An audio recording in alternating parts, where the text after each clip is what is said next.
So there's an unexpected move, actually a couple of them, that may have just completely changed the Chicago Bears draft plans. And this is what I love about the offseason. Nothing happens in a vacuum. Almost every single thing that a team does during this time, it leaves ripple effects across the league, and this is no different. Now, part of this video, it's going to involve the New York Giants and a certain quarterback that they're flying across the country on Thursday for a final visit. That's tomorrow. And we also have a developing situation with the Carolina Panthers. That's what I'm going to get to first.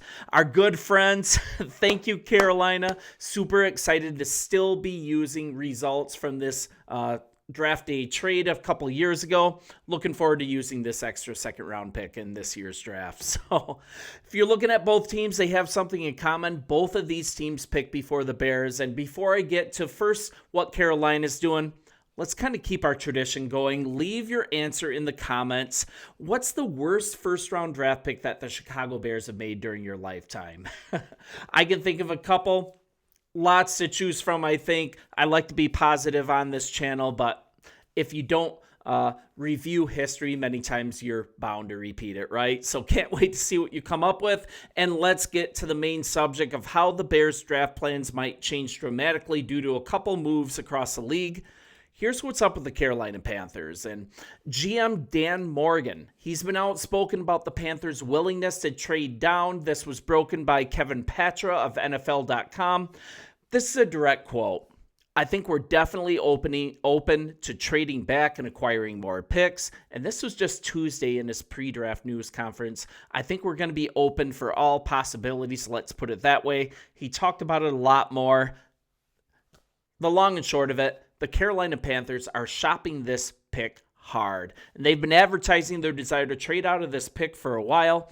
And this would really shake up the board for sure, right? There's some really shiny objects in this draft. Quarterback needy teams are going to be attracted to the top 10 picks. Even running back needy teams are going to do the same. And couple that with what the New York Giants are up to right now. Absolutely no secret what players the Bears may be targeting. This could get really interesting. And now you've got a team possibly panic trading for a quarterback, especially Cam Ward is going to go to the Titans. The Giants might actually pull the trigger on Shedeur Sanders. I'll be hoping to hear a quarterback's name called while I'm waiting for the Bears to pick at 10 overall. Every time it happens, the Bears get richer. And you guys, I'm going to be doing a live draft show on draft night. If you guys would like, I would love to have you here with me. I'll make it a lot of fun, I promise. So let's also move on. It's absolutely no secret that Ben Johnson and company, they're interested in Ashton Genty. It's been no secret that they like this guy a lot. But what if a running back needy team takes advantage of the Panthers trade offer, not allowing him to get to number 10 overall, or, like the Raiders take him? The same could be said for tight end Tyler Warren or a litany of offensive linemen. By Chicago's pick, many of the top names, they might be off the board.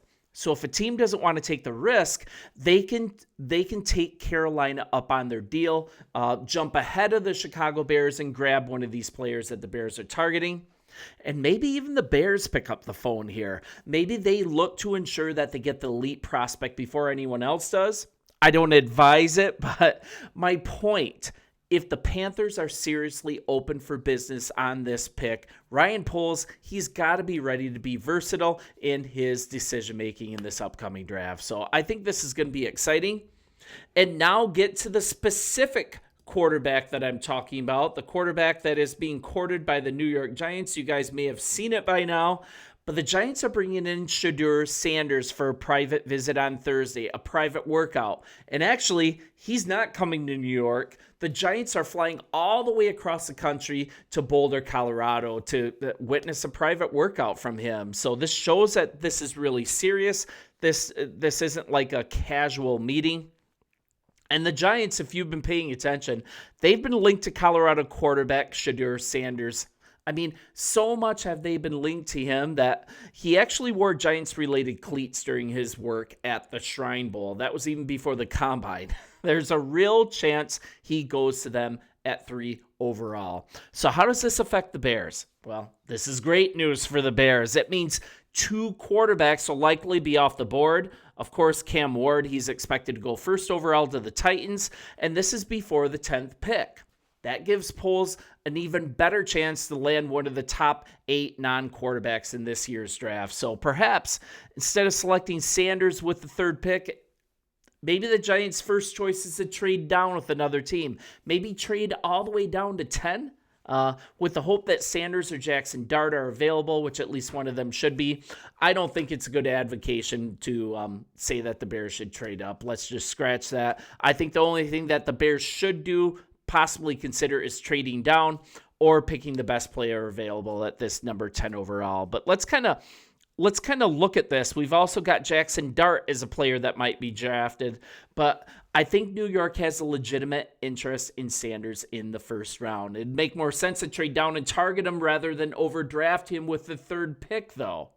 But then, even more motivation for a team to trade up before the Saints pick, because regardless of the reasoning behind the Giants' upcoming private workout with Sanders, the fact that they're spending that critical time with him just 1 week before the 2025 NFL draft, it screams really real interest, or it's an epic smoke screen kind of advertising that our number 3 overall is for sale if any team wants to trade up and get it from us. I mean, it's definitely a possibility. There's a lot of gamesmanship here. Pat Leonard of the New York Daily News, he offered an interesting theory for an article just published this week. So I'm going to read from this. According to Leonard, the workout reinforces what the Daily News has heard throughout the process, that there are supporters of Sanders in the Giants building, but not everyone's sold. So maybe Sanders camp leaked the Giants' planned visit to juice up the quarterback sliding draft stock. I mean, that could be some gamesmanship. Maybe someone in the Giants building wanted it out there to push their agenda on the player or the pick. I think that's more likely. This kind of looks like a leak from the Giants front office. So they're either really interested in Shedeur Sanders and they don't care, or they're kind of sneakily doing what Carolina is doing and advertising this pick on the open market for sale. But regardless, this ripple effect, it's really obvious. New England will probably go Carter. Cleveland will likely go with the Heisman winner, Travis Hunter, right? And this puts like real extreme pressure on the New Orleans Saints. They really need a quarterback now with the Carr injury, or it's kind of looking like it might not be an injury. Carr is trying to force himself out of town. But regardless, it looks like the New Orleans Saints are desperate at quarterback, and they're right before the Bears pick. Let's say they reach for Jackson Dart. Let's say Shedeur Sanders is gone. Let's say they reach for Jackson Dart or even Tyler Hawk. He's been making a late rise. You guys have seen that.